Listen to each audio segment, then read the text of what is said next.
আগতে আপোনালোকৰ জব মেলা হয়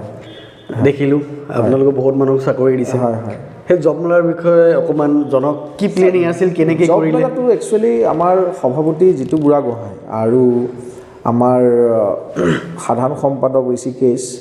আৰু আমাৰ যুৱ পৰিষদৰ আৰু দুজনমান সম্পাদক এনেকৈ মিলি প্লানিংটো হৈছিলে আজি হোৱা নাই 3 বছৰমান আগতে প্লানিং এটা হৈছিলে যে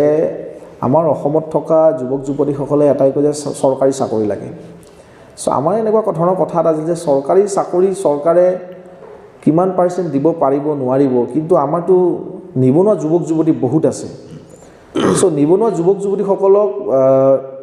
কোনোবা এটা অনুষ্ঠান প্ৰতিষ্ঠানত নিয়োগ কৰাৰ কাৰণে আমাৰ এটা চিন্তা চৰ্চা হৈছিলে যে আমি কেনেকৈ ধৰণে আমাৰ নিবনুৱা যুৱক যুৱতীসকলক কোনোবা এটা অনুষ্ঠানত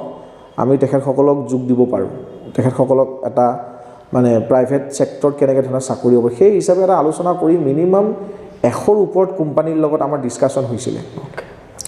100ৰ ওপৰত যেতিয়া কোম্পানী ডিছকাশ্যন হ'ল প্ৰত্যেকটা কোম্পানীৰ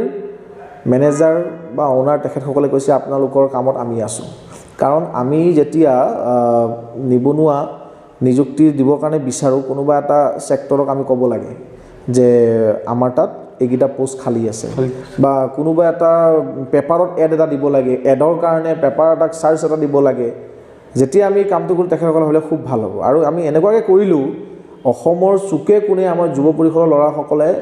মানে ইমানকৈ প্ৰচাৰ কৰিলে অসমৰ প্ৰত্যেকটো চুকে কোণৰ পৰা মানুহবিলাক আহিলে হাজাৰ হাজাৰ মানুহ হৈছে হাজাৰ হাজাৰ মানুহ হৈছে আৰু তাৰ পৰা অন দ্য স্পট প্ৰায় 12,000 মান ল'ৰা ছোৱালীক আমাৰ নিযুক্তি দিয়া হৈছে অন দ্য স্পট চ' আমাৰ এটা প্লানিং আছিলে যে আমাৰ যিসকল ল'ৰা ছোৱালী ভালকৈ পঢ়া লিখা কৰি ওলালে যিসকল গভৰ্ণমেণ্ট চাকৰিত নিজকে নিয়োজিত কৰিব পৰা নাই আমি ভাবিলোঁ আমি তেখেতসকলক প্ৰাইভেট ছেক্টৰতে আমি এটা ব্যৱস্থাহে আমি কৰি দিছোঁ এটা ৰাস্তা কৰি দিছোঁ আৰু এইবাৰ আমাৰ যি সাধাৰণ যি অধিৱেশন হ'ল সেই অধিৱেশনত আমাৰ কেলেণ্ডাৰখনত ফুল্লি মানে এইটো বস্তু লিখা হৈছে যে আমি প্ৰত্যেক বছৰে আমি মানে অসমৰ বিভিন্ন জেগাত এবাৰ যে গুৱাহাটীত এইবাৰ পাতিলোঁ অহাবাৰ চাগে বোকাখাততো হ'ব পাৰে বা শিৱসাগৰতো হ'ব পাৰে তেনেকৈ অসমৰ বিভিন্ন জেগাত আমাৰ এই মানে মেলাটো চলিব প্ৰত্যেক বছৰে চলিব চ' ব্যৱস্থা কৰি আছোঁ ৰাইজৰ ওচৰত যোৱাৰ কাৰণে আমি চেষ্টা কৰি আছোঁ যে আমাৰ দলটো কেনেকৈ আৰু ৰাইজৰ ওচৰত যায় ৰাইজৰ যুৱ প্ৰজন্মক কেনেধৰণে আঁকোৱালি লয় সেই ব্যৱস্থাটো আমাৰ চলি আছে